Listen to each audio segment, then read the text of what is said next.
67세가 되니 하루하루가 예전 같지 않습니다. 몸도 예전 같지 않고 은퇴한 지 2년이 지나니 할 일도 별로 없어요. 그런데 아내 영숙이가 요즘 좀 이상합니다. 영숙아, 오늘 어디 가는 거야? 친구들이랑 문화센터 가. 또, 요즘 자주 나가네. 나이 들수록 집에만 있으면 안 된다잖아. 40년을 함께 살아서 그런지 뭔가 다르다는 게 느껴져요. 예전엔 집에서 TV나 보며 소일하던 사람이 갑자기 활동적이 되었거든요. 거울 앞에서 화장하는 시간도 길어졌습니다. 머리도 새로 파마를 했고 옷도 젊은 스타일로 바뀌었어요. 나이 들어서 꾸미는 것도 좋긴 하지만 오늘도 영숙이가 외출 준비를 하고 있습니다. 향수까지 뿌리는 걸 보니 예전 같지 않아요. 그 향수 언제 샀어? 친구가 선물해줬어. 친구가? 응, 뭐 이상해? 이상하지 않다고 말하면 거짓말일 거예요. 67세 할머니에게 향수를 선물해줄 친구가 있을까 싶어서요. 저녁에 영숙이가 들어왔는데 표정이 묘하게 밝아 보였어요. 40년을 함께 살면서 이런 표정을 본 적이 언제였던가 싶더군요. 뭔가 달라졌어. 분명히. 며칠 후 영숙이가 전화를 받는 모습을 우연히 봤습니다. 응, 그때 괜찮아. 응, 나도.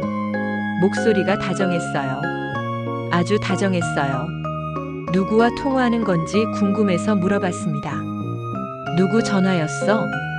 아, 문화센터 선생님. 선생님이 집까지 전화를? 수업 시간 바뀐다고. 하지만 뭔가 어색했어요. 문화센터 선생님과 그렇게 다정하게 통화할 이유가 있을까요? 그리고 어제 영숙이 옷장을 정리하다가 본 적 없는 목걸이를 발견했습니다.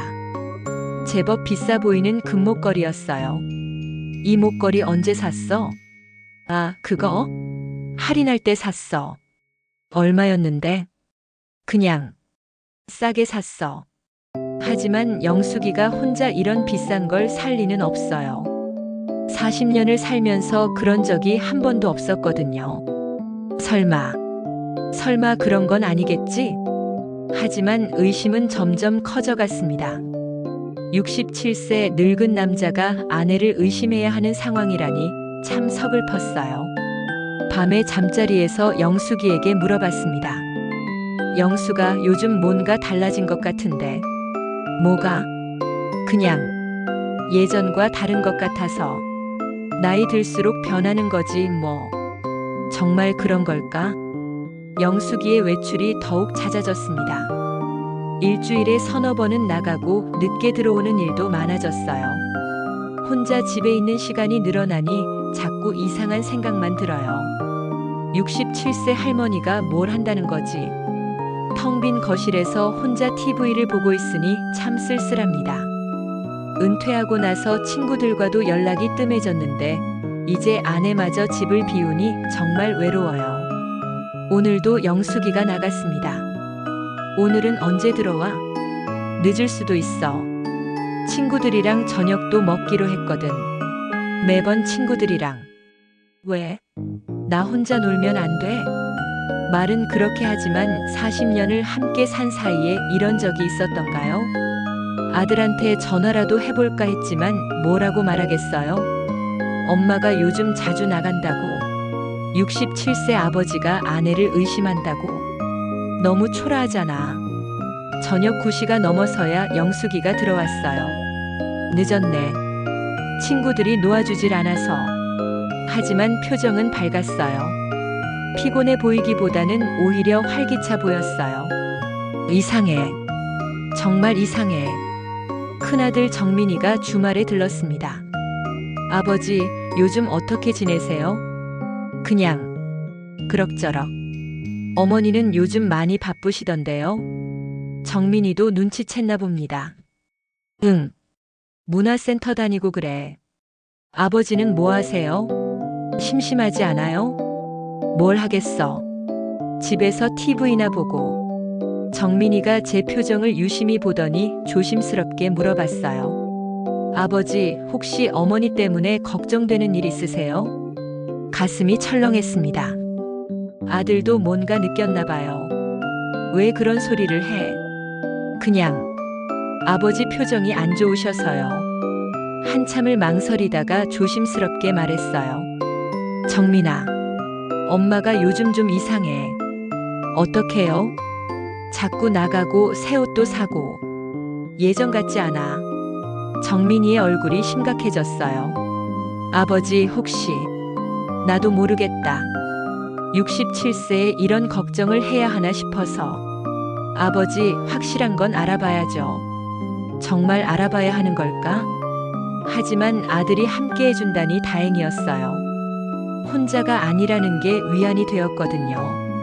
정민이가 며칠 동안 어머니를 조심스럽게 관찰해봤다고 해요. 아버지, 이야기 좀 해요. 정민이의 표정이 어두웠어요. 뭔가 알아냈어?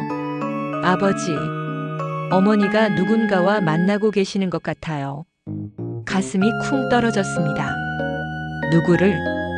50대 후반으로 보이는 남자분이요. 문화센터에서 만나신 것 같은데. 문화센터에서? 댄스 강사라고 하더군요. 댄스 강사라고. 머릿속이 하얘졌어요. 67세 할머니가 10년 연하의 댄스 강사와? 확실해? 카페에서 아주 다정하게 앉아 계시더라고요. 이제 의심이 확신으로 바뀌었어요. 그래서 그 목걸이도? 아마 그럴 거예요. 40년을 함께 살았는데. 아버지, 어떻게 하실 거예요? 모르겠다. 정말 모르겠어. 67세에 이런 일을 당할 줄 몰랐어요. 영화에서나 보던 일이 내 일이 될 줄은. 어쩌다가 이렇게 된 걸까? 영숙이가 들어온 후 용기를 내어 말했습니다. 영숙아, 이야기 좀 하자. 무슨 이야기? 너 다른 남자 만나고 있지? 영숙이의 얼굴이 순간 굳어졌어요. 뭔 소리야? 다 알고 있어. 댄스 강사.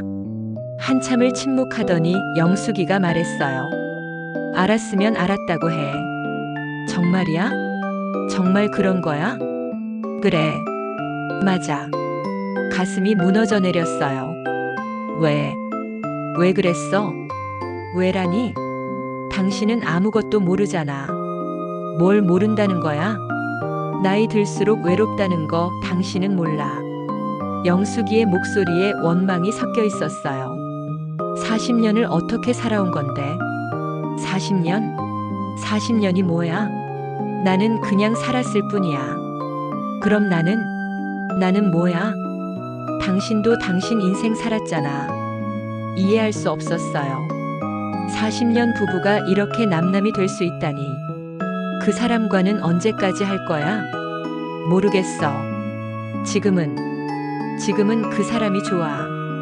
67세에 좋아한다고? 영숙아, 이제 그만해. 나도 내 인생 살고 싶어. 대화가 더 이상 통하지 않았어요. 정민이와 함께 앞으로를 의논했습니다. 아버지, 어떻게 하실 거예요? 이혼해야겠지. 67세에 이런 일을. 정말 괜찮으세요? 괜찮을 리 있겠어?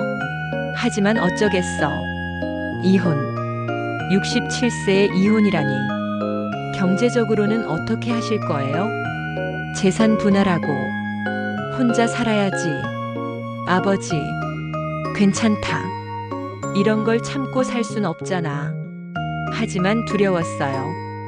67세에 혼자 살아간다는 게 주변 사람들에게 알려질 게 부끄럽기도 했고, 앞으로 남은 인생을 혼자 보내야 한다는 것도 막막했어요. 그래도 자존심은 지켜야 했어요. 정민아, 너희 어머니한테 말해라. 이혼하자고. 아버지, 이미 끝난 거야. 40년이 한순간에 끝났어. 영숙이도 더 이상 거부하지 않았어요. 오히려 시원하다는 표정이었죠. 그래, 그게 나을 거야. 정말 끝이구나. 이혼 절차를 밟는 동안 참 많은 생각이 들었어요. 40년간 함께 찍은 사진들을 보니 가슴이 아팠습니다. 젊은 시절 우리는 그렇게 행복해 보였는데, 아버지, 이사 도우러 왔어요. 정민이가 짐을 싸는 걸 도와줬어요. 작은 아파트로 이사하게 되었거든요. 많이 외로우시겠어요. 뭐 어쩌겠어. 혼자 살아야지. 자주 올게요. 괜찮아. 너도 너 생활이 있잖아. 새 집에 와서 보니 참 조용했어요. 40년 만에 혼자 사는 집이라니. 저녁을 혼자 먹으니 쓸쓸했지만 그래도 거짓된 관계를 지속하는 것보단 나았어요. TV에서 나오는 드라마를 보니 젊은 사람들 이야기만 나오네요. 67세 할아버지의 이혼 이야기는 없더군요. 나 같은 사람도 있는데. 창밖을 보니 해가 지고 있었어요. 67세에 시작하는 새로운 인생. 쉽지는 않겠지만 그래도 진실하게 살아야겠어요. 영숙이가 행복할지는 모르겠지만 저는 더 이상 속지 않고 살겠어요. 이제부터는 내 인생이야. 쓸쓸하지만 당당한 선택이었다고 생각합니다.